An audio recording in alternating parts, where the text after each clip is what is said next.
Have you ever wondered what secrets were buried after the flood, so dark, so terrifying, that even the angels dared not speak of them again? What if I told you that the true horror didn't end with the giants being destroyed, but began with the women who gave birth to them? These were no ordinary women. They were the ones who chose desire over obedience, passion over purity. They fell in love with beings from another realm, fallen angels who had defied God himself. And for that choice, they paid a price no one speaks of, until now. This isn't just the story of rebellion, it's the hidden aftermath. It's what happened after the heavens waged war, after the Nephilim were wiped out, after the earth was cleansed. Because once the floodwaters receded, there were still consequences to be delivered. Consequences so severe, so chilling, that only one could carry them out: Archangel Michael, the general of heaven's armies, the sword of divine justice. But here's the shocking part. Michael didn't just punish the angels, he turned his attention toward the wives, the human women who had united with darkness. What he did next would leave a mark on the spiritual realm forever. Could their souls still be calling to us today? Do they linger in myth as sirens, luring the living with voices soaked in sorrow and rage? Before we reveal the full truth, comment 777 if you feel the mystery pulling at your spirit, and if you're one of the many who support this channel with your encouragement and presence, thank you deeply. Your light helps us uncover what's long been hidden. Stay with us, because the deeper we go, the more the veil will lift. What Archangel Michael did was not just a punishment, it was a prophecy, and once you hear it, you may never look at ancient stories the same way again. Ready to enter the unknown? Let's begin. Archangel Michael's shocking act against the wives of fallen angels.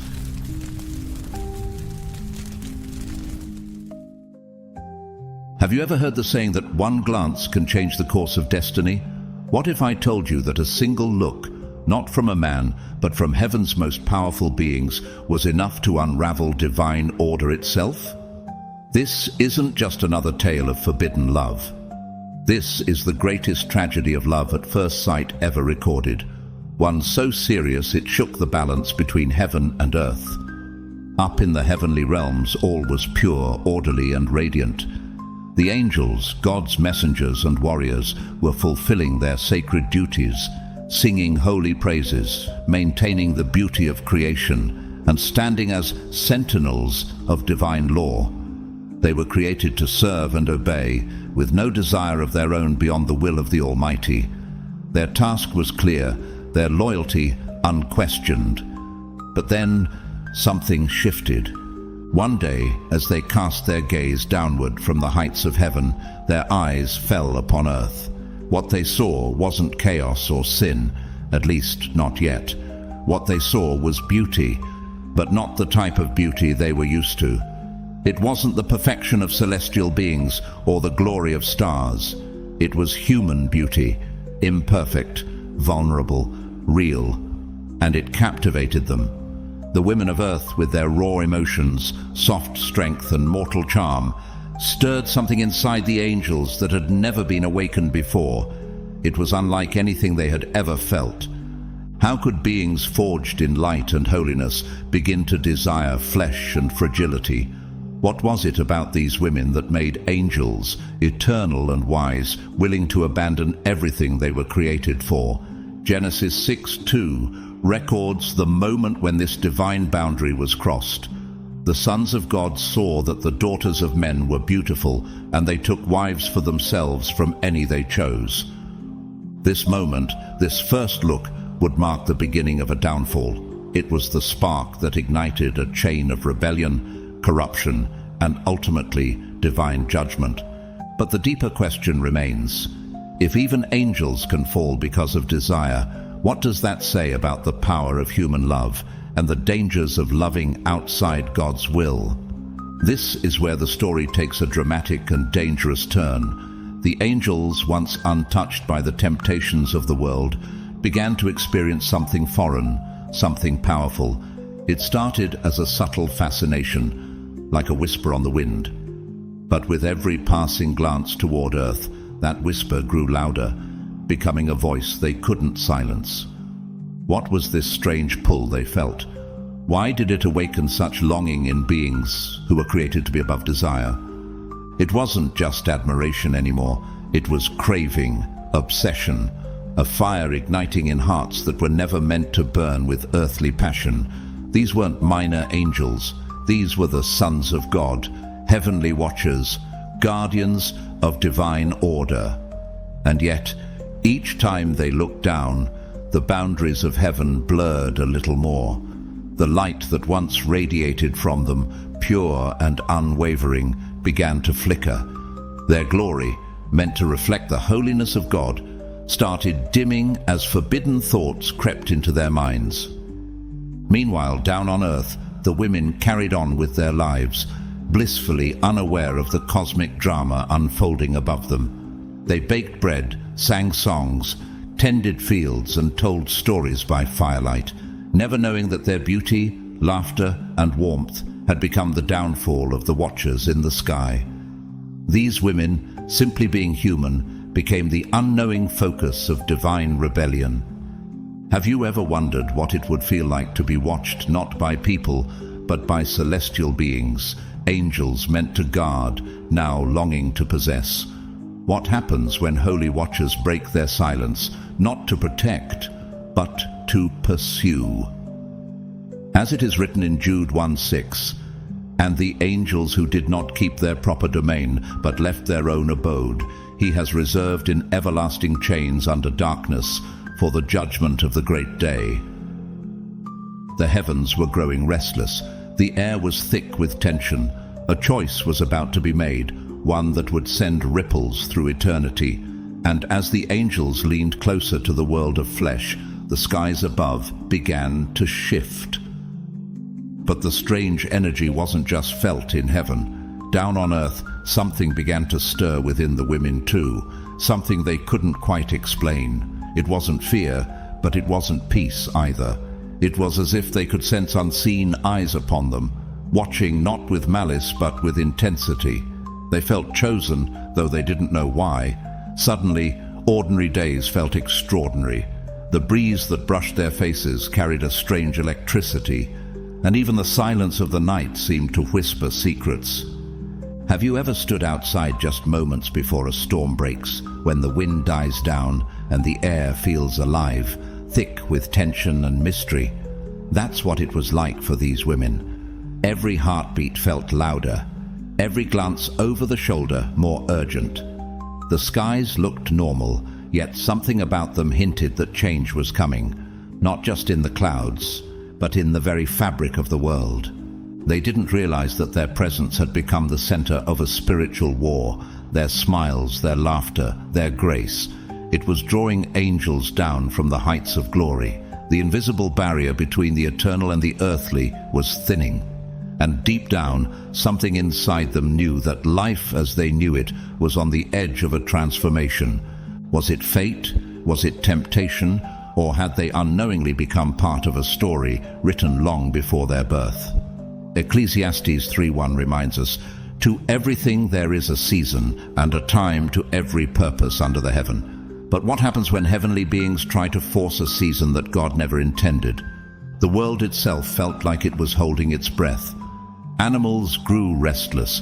The wind carried a hum, like creation bracing itself for a collision it couldn't prevent. And still, the women continued, not knowing that destiny, dark, divine, and irreversible, was already on its way. The angels were fully aware that they were treading a dangerous path, one lit not by holy fire, but by the flames of rebellion. They knew the line they were approaching wasn't just forbidden, it was sacred. They had been created as divine messengers, warriors of light, sworn to serve the will of the Most High. Every fiber of their being was built for obedience, for praise, for purity. And yet, something had changed. The longer they gazed upon earth, the more they hesitated in their duties, the more they dreamed of something they were never meant to desire. Each time the thought of leaving heaven crossed their minds, Guilt surged through them.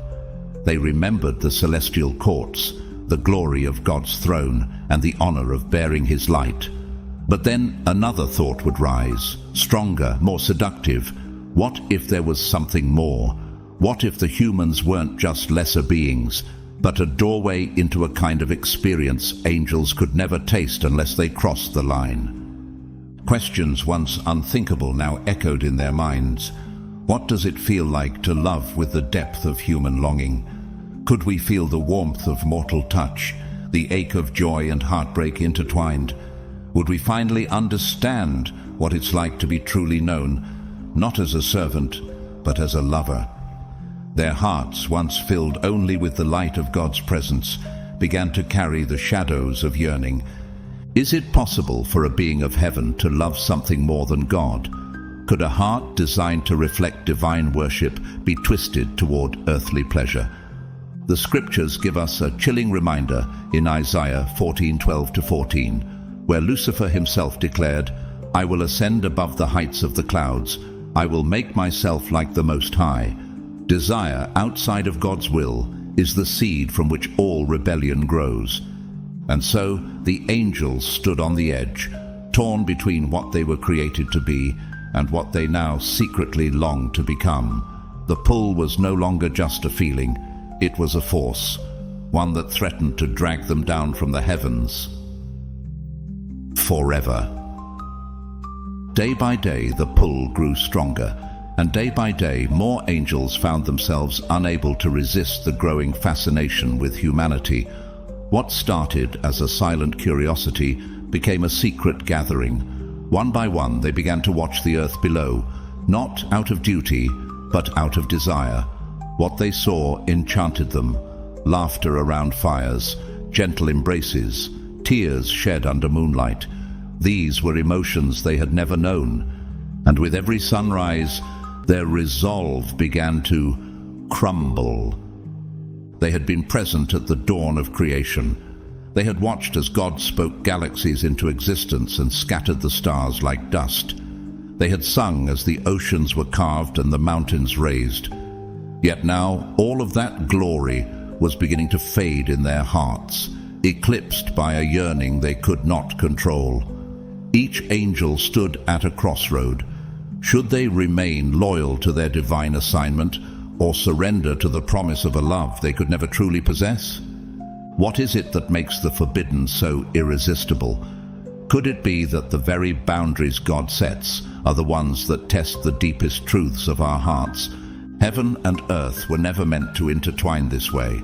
The realms were designed to remain separate, each with its own laws, its own purpose.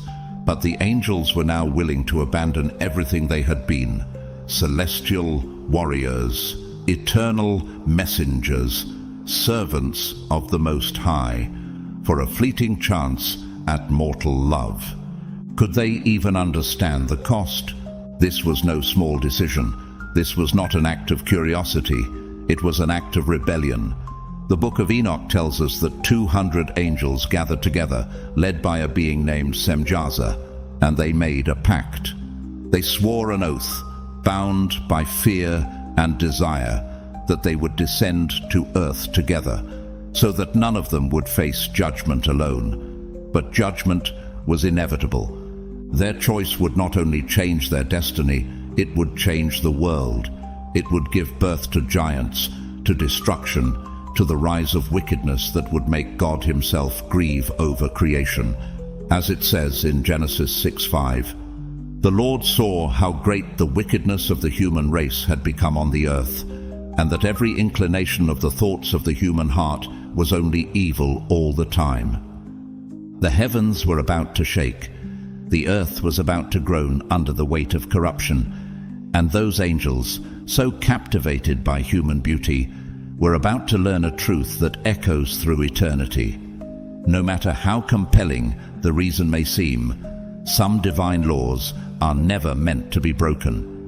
The moment these angels, no longer messengers of God, but now outcasts, set foot upon the earth, a strange enchantment rippled through the natural world.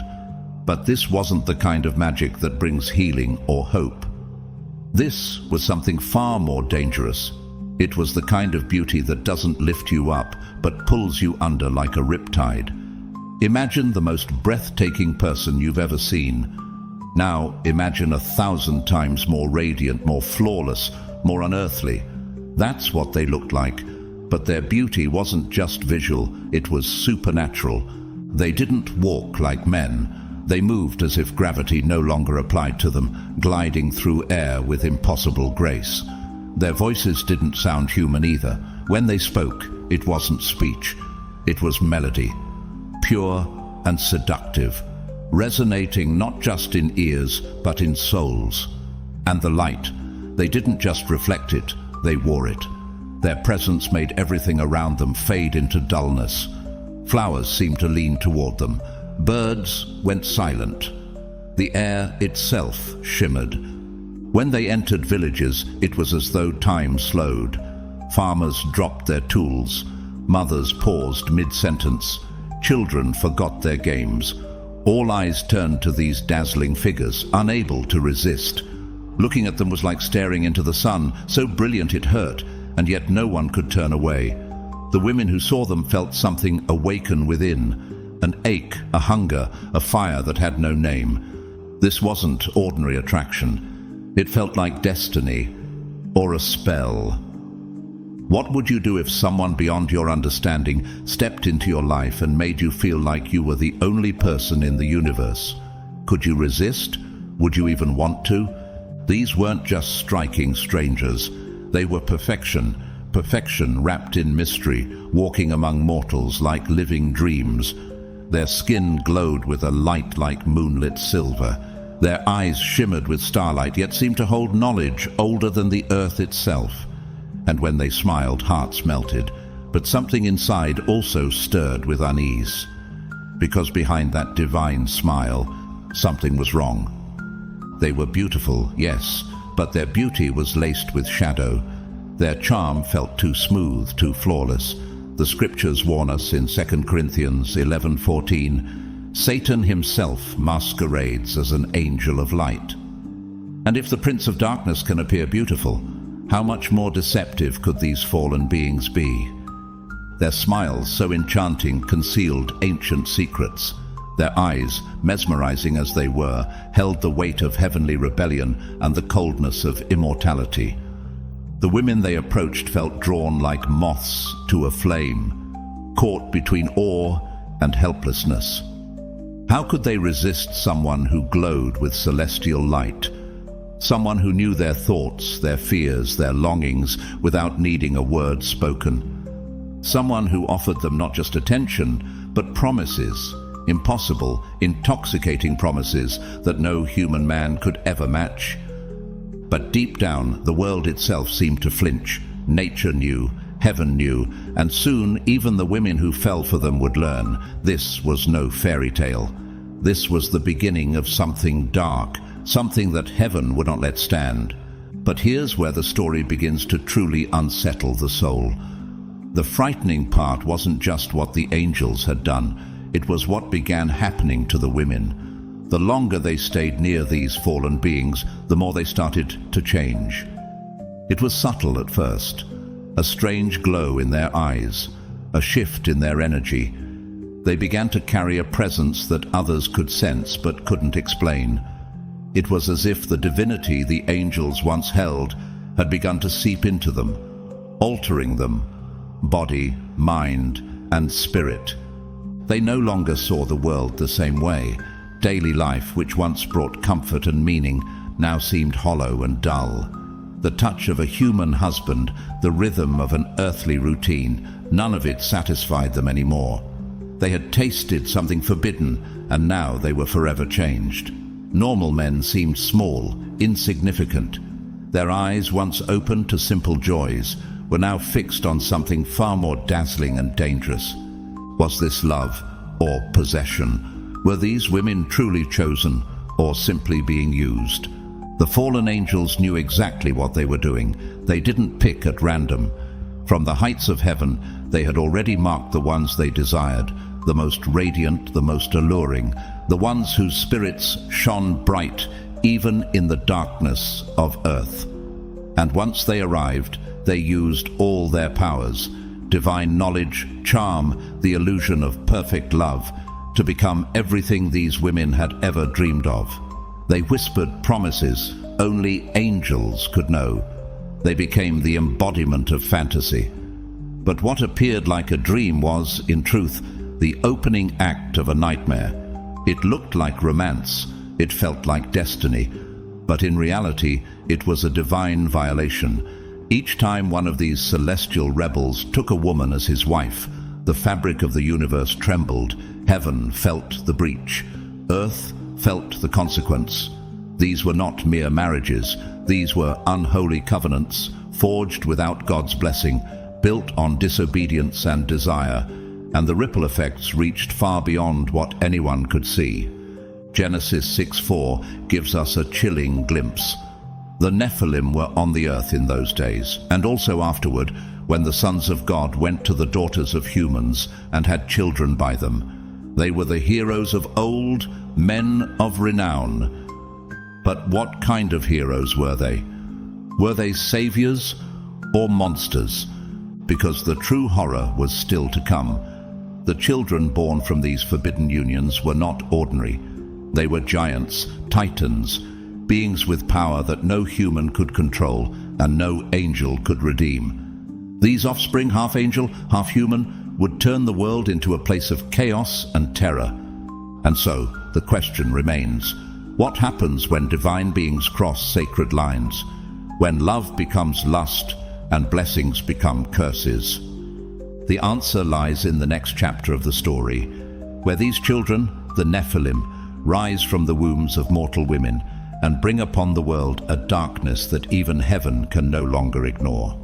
Now let me reveal the terrifying truth about the offspring of these forbidden unions, the Nephilim. These were not ordinary children. They were the cursed fruit of angelic rebellion and human vulnerability. From the moment they took their first breath, it was clear they did not belong to either world. They were too large for cradles, too strong for swaddling clothes, and they did not stop growing. Their bodies surged with power, and their hunger grew just as fast. Imagine a child born from divine power and human flesh, a being whose growth didn't slow with time, but accelerated. These weren't just big kids, they were giants towering over trees, their shadows swallowing entire streets. When a Nephilim walked, the very earth trembled beneath their massive feet. When they cried, the sound echoed like thunder rolling through mountains. When they shouted in rage, villages heard it from miles away. They were terrifyingly strong, strong enough to tear through stone walls, to uproot forests, to crush armies without effort. But their strength was only half the danger. These giants inherited their father's celestial abilities, strength, perception, power, but none of their divine restraint. And from their mothers they gained emotion, jealousy, pride, anger, without the human conscience to tame it.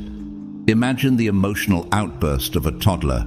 Now imagine that toddler the size of a house, with the strength to level cities.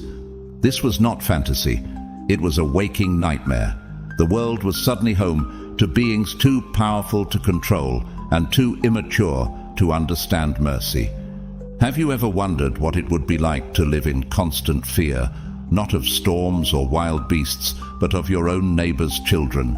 Entire cities lived in dread of the Nephilim. People whispered their names with trembling lips, hoping not to draw their attention. Farmers abandoned their fields.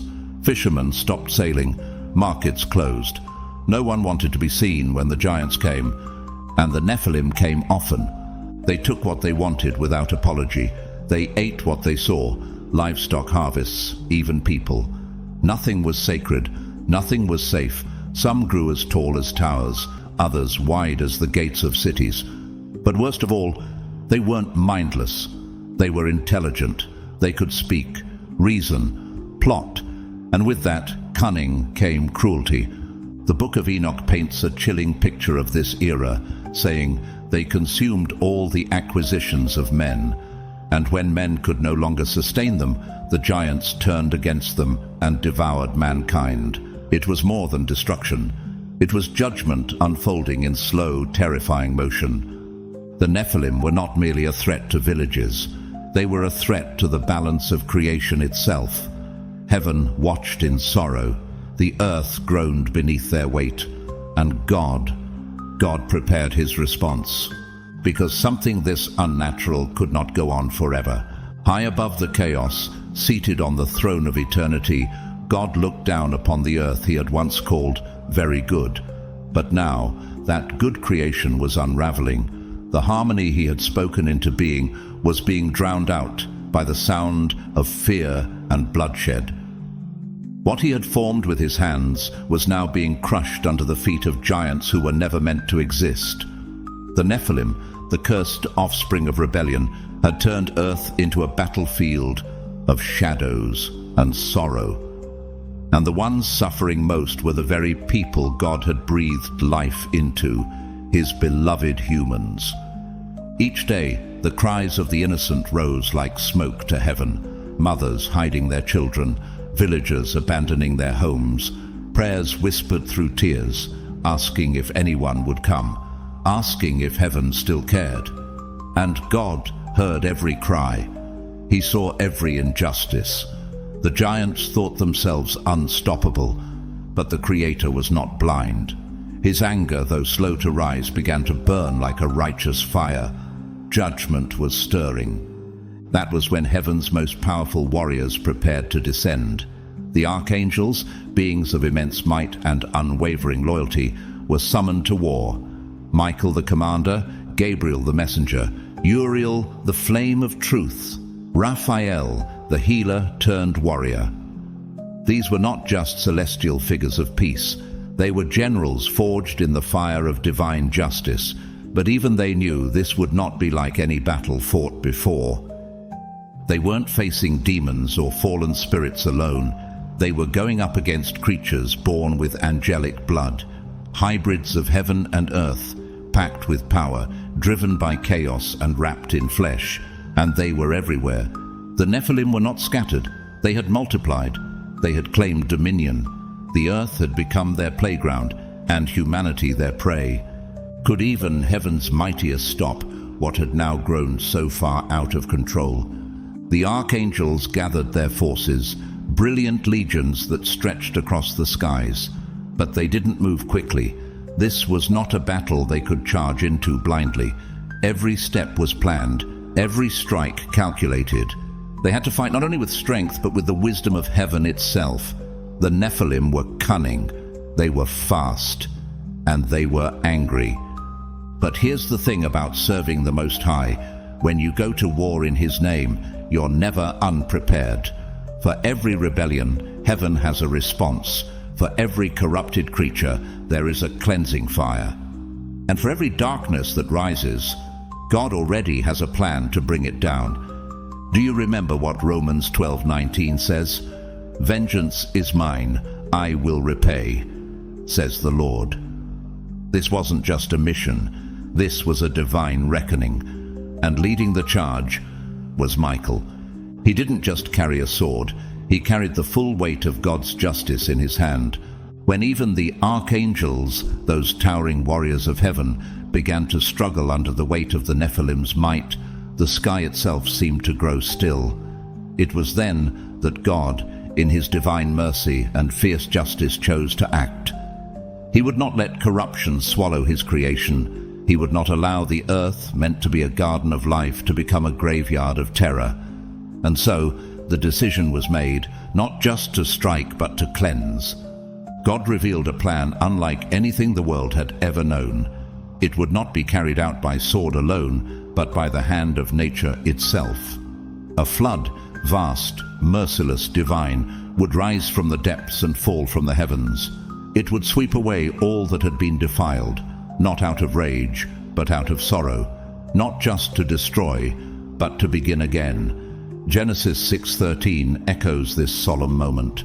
"The end of all flesh has come before me, for the earth is filled with violence, and behold, I will destroy them with the earth." And so it began. The battle erupted like the opening of a divine storm. Archangels clashed with giants in fields soaked with rain. Blades forged in heaven met fists the size of boulders. The sky itself turned into a war zone, lightning cracking open the clouds, thunder booming like the voice of God. Across the earth, mountains quaked. Forests caught fire from celestial strikes. The Nephilim, so used to dominance, now trembled as they faced the wrath they never believed would come. And then came the rain. Not a soft drizzle, not even a thunderstorm. This was something else entirely. The heavens opened with a roar. Water crashed down like judgment made liquid. Rivers overflowed in seconds. Valleys vanished beneath rising waves. The ground split and groaned. The flood was not just water, it was God's grief, his final verdict upon a world that had lost its way. For the first time since their unnatural birth, the Nephilim felt something new, something unfamiliar and paralyzing: fear. It was etched into their massive faces. It echoed in their cries. These creatures who once terrorized the world now begged for mercy they had never shown to others. But mercy had already come and gone. What happens when even giants fall to their knees? When divine patience runs out? When God himself declares no more? Everyone knew in that moment, angel, human, and Nephilim alike, that a sacred line had been crossed. A boundary never meant to be touched had been shattered, and now all creation was paying the price. This was not just the end of an age, it was the beginning of something new.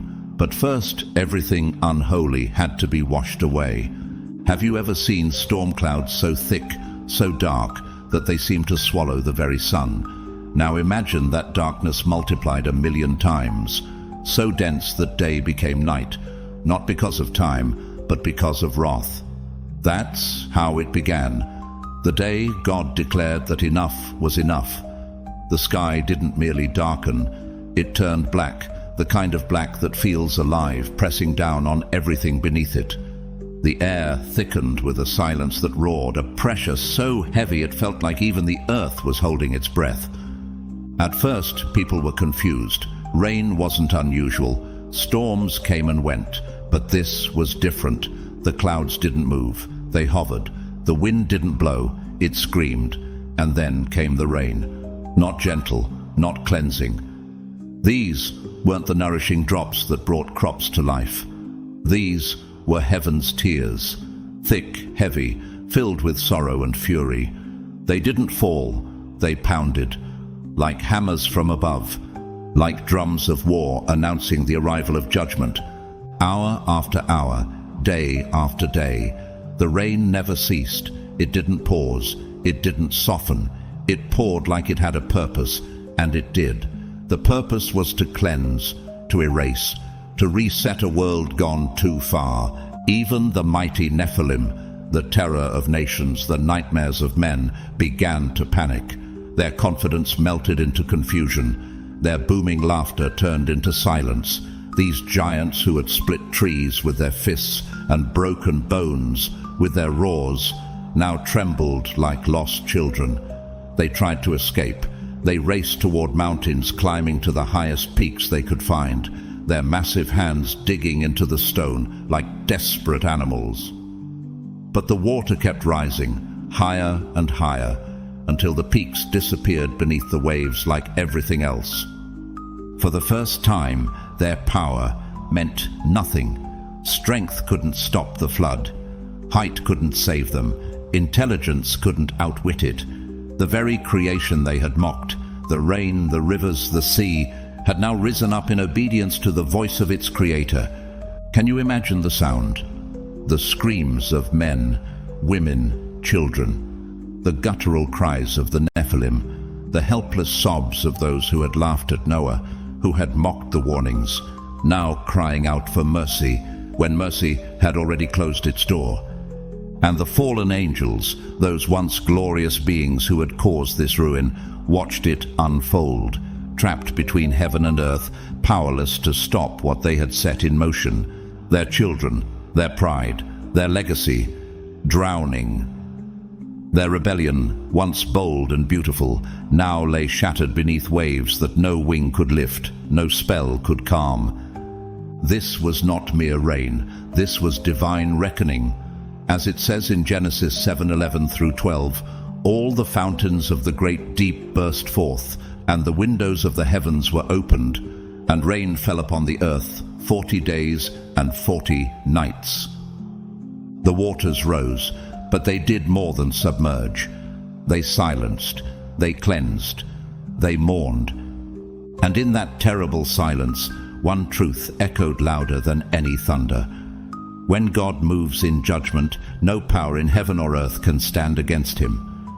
Amidst the screaming winds and thunderous skies, while the earth drowned under the weight of divine judgment, there was one vessel untouched by destruction, Noah's Ark. It floated like a flickering flame in a world gone dark, a lone survivor amid a sea of sorrow. Inside, Noah and his family huddled with the animals, each heartbeat echoing with the sound of crashing waves. Imagine what it must have felt like to sit within those wooden walls, knowing that outside, the entire world was being torn apart. The ark groaned and swayed as the water lifted it higher and higher. The storm didn't whisper, it roared, shaking the very foundations of creation. Yet, in the midst of chaos, the ark held firm, because this was more than a boat.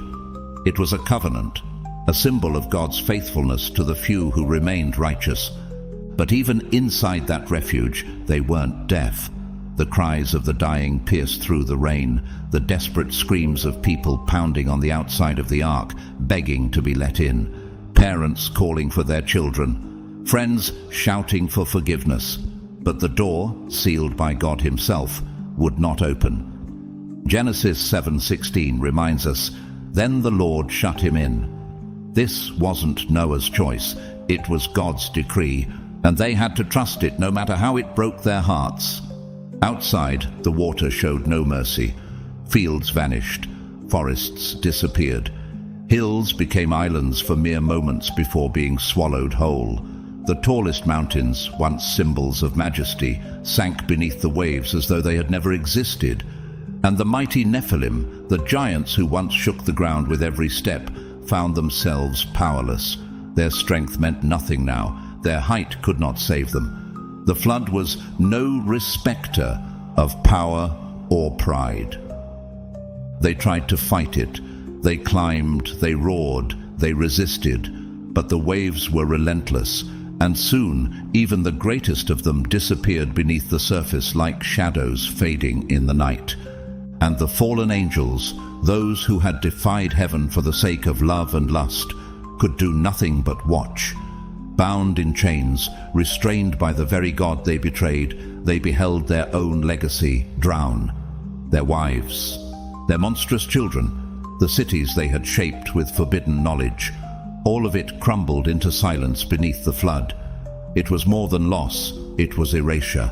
Their rebellion, once glorious in their eyes, had become their ruin. For 40 days and 40 nights the rain did not stop. It was as if heaven was weeping, not just in rage, but in grief. The earth, once teeming with life, was now a single endless ocean. No mountains, no valleys, no towers of pride. Just water, stretching to the farthest horizon. And at the heart of that vast expanse, one solitary vessel floated. Noah's Ark, the last heartbeat of the old world. When the waters at last began to retreat, it was like watching the earth awaken from a terrible dream. But it was not the same earth. The world had been wiped clean. Nothing remained of the Nephilim's kingdom. No temples, no bones, no trace of the hybrid race that once ruled like gods. It was as if time itself had reset. A new beginning had come, but not for everyone. Because while the ark had survived and the earth would live again, the story was not over. There was still one group left to face judgment, a punishment not of drowning, but of eternal haunting. The wives of the fallen angels, the women who had embraced the forbidden and given birth to giants. They had survived the flood, but not in the way they hoped. What waited for them next was darker than death. And Archangel Michael was already on his way. When the floodwaters finally receded and the sun once again touched the face of the earth, many thought the horror had ended.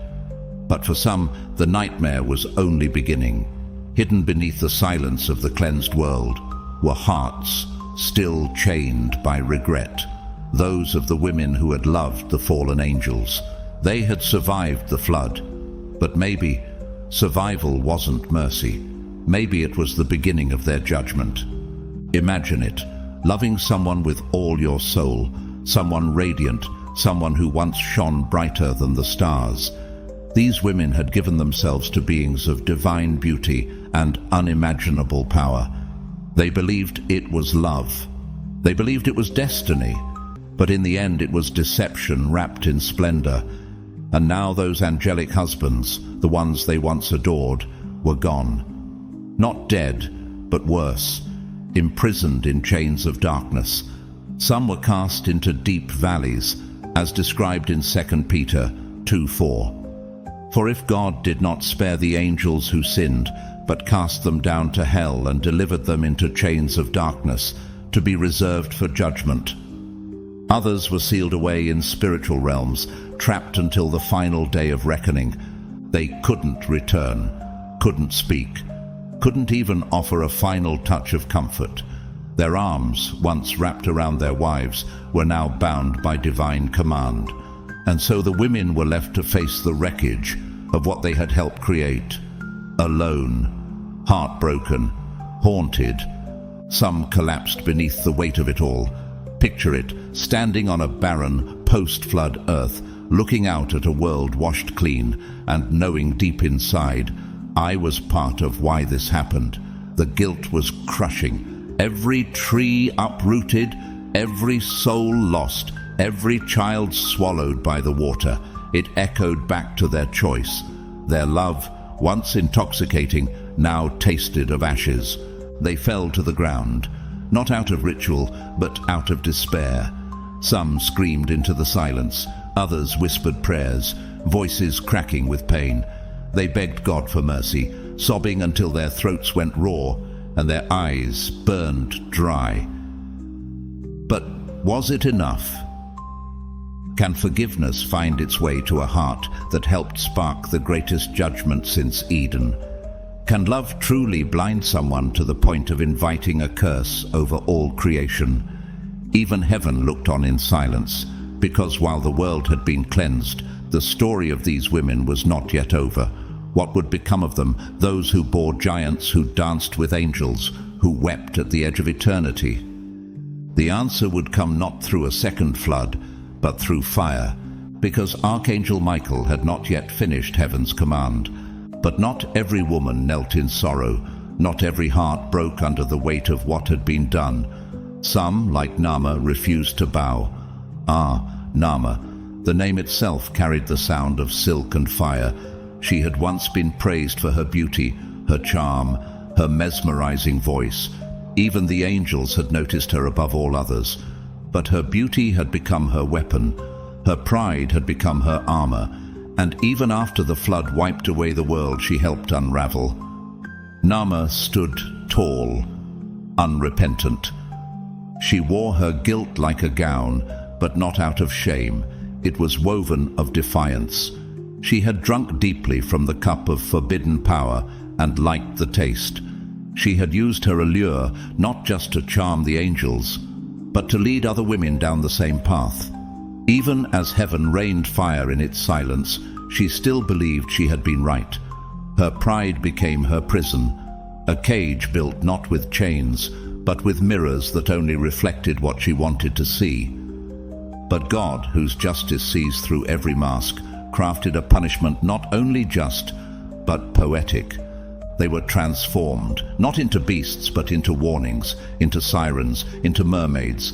Yes, those half-woman, half-creature beings of the deep, cursed to live beneath the waves. Behind the fantasy lies judgment. These women, once loved by angels and lifted above mortals, were now cursed to forever embody the very danger they had once embraced. They would be beautiful still, achingly so, voices like music, eyes like stars, but their beauty, now a curse, would bring only destruction. Just like the angels they once loved, they would now lure others into the same kind of fall. Can you imagine such a fate? To be desired forever, but never loved. To be pursued, but never cherished. To sing songs you can't stop singing, knowing they lead others to ruin. These weren't fairy tale sirens, these were cursed souls, trapped between heaven's wrath and earth's memory. And the worst punishment wasn't the curse itself, it was the memory, the knowing, the endless replaying of choices that led to the end of the world. Their minds became battlegrounds. Some descended into madness, hearing the cries of the drowned every time they closed their eyes. Others became numb, walking shadows hollowed by guilt, too deep for words. They tried to forget, but the sea never let them, because the ocean, vast and merciless, became both their prison and their stage. It whispered back their names, carried echoes of their past, and reminded them day after day that they were no longer human, no longer lovers, no longer mothers. They were reminders, warnings, living consequences of a love that crossed divine boundaries. The book of Jude hints at such eternal fates for those who abandon their place. They are wild waves of the sea, foaming up their shame, wandering stars for whom blackest darkness has been reserved forever. What more fitting image could there be? And so Nama and the others wander still, hidden in story, felt in storms, heard in the lonely cries of the sea. And what of the fallen angels, the ones chained in spiritual prisons, sealed away in the deepest darkness? Their bodies were bound, but their awareness remained wide open. That was part of the punishment. They weren't spared from the agony of consequence. In fact, they were forced to witness it. Every cry, every scream, every broken moment of the women they once loved. They felt it, not just saw it, they sensed it. The sorrow, the madness, the slow unraveling of minds gripped by guilt. It wasn't just painful, it was torment beyond words, and they could do nothing, not whisper comfort, not reach out, not even close their eyes. They had chosen rebellion, and this was their harvest. Meanwhile, the angels who had remained faithful, those who had refused to give in to temptation, were given a sacred charge. No longer just messengers, no longer just warriors. They became watchers over a wounded earth, guardians of a world that had tasted both heaven's glory and heaven's wrath. It was their duty now to make sure such defiance would never take root again. From their new posts they observed everything.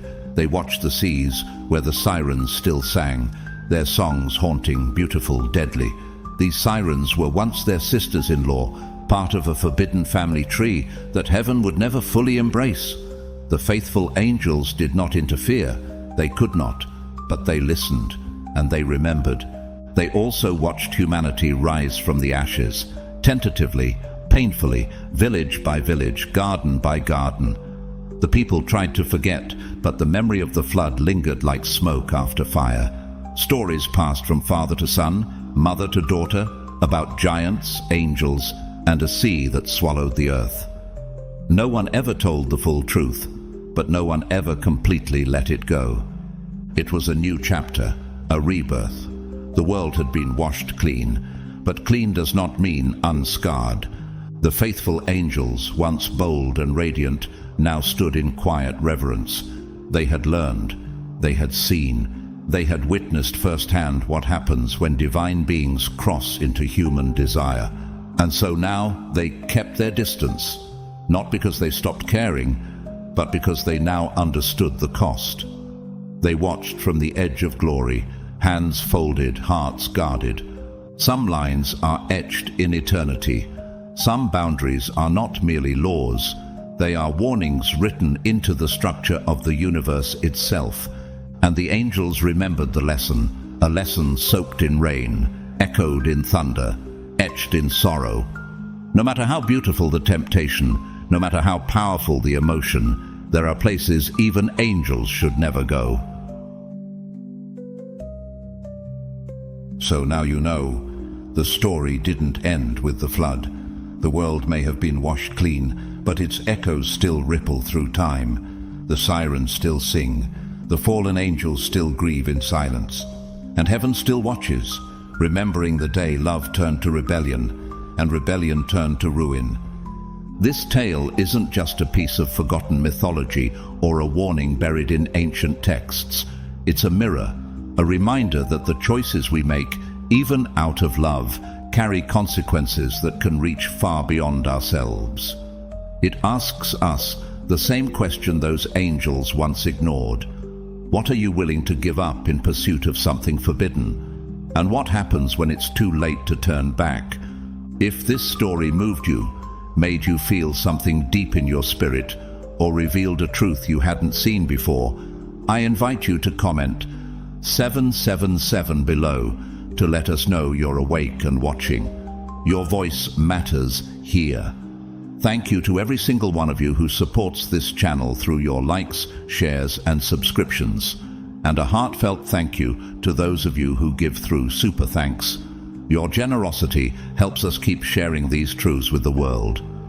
But even if you've never given, know this: we are still grateful for your presence, your time, and your spirit. Don't forget to like this video, subscribe to the channel, and share it with someone who might need this story today. Let them know the flood wasn't the end, it was just the beginning of something far greater. May you walk in wisdom, guarded by truth. May you recognize the sirens in your own life and have the strength to walk away. And may God bless you, protect you, and remind you always that some boundaries are sacred and some love is worth waiting for.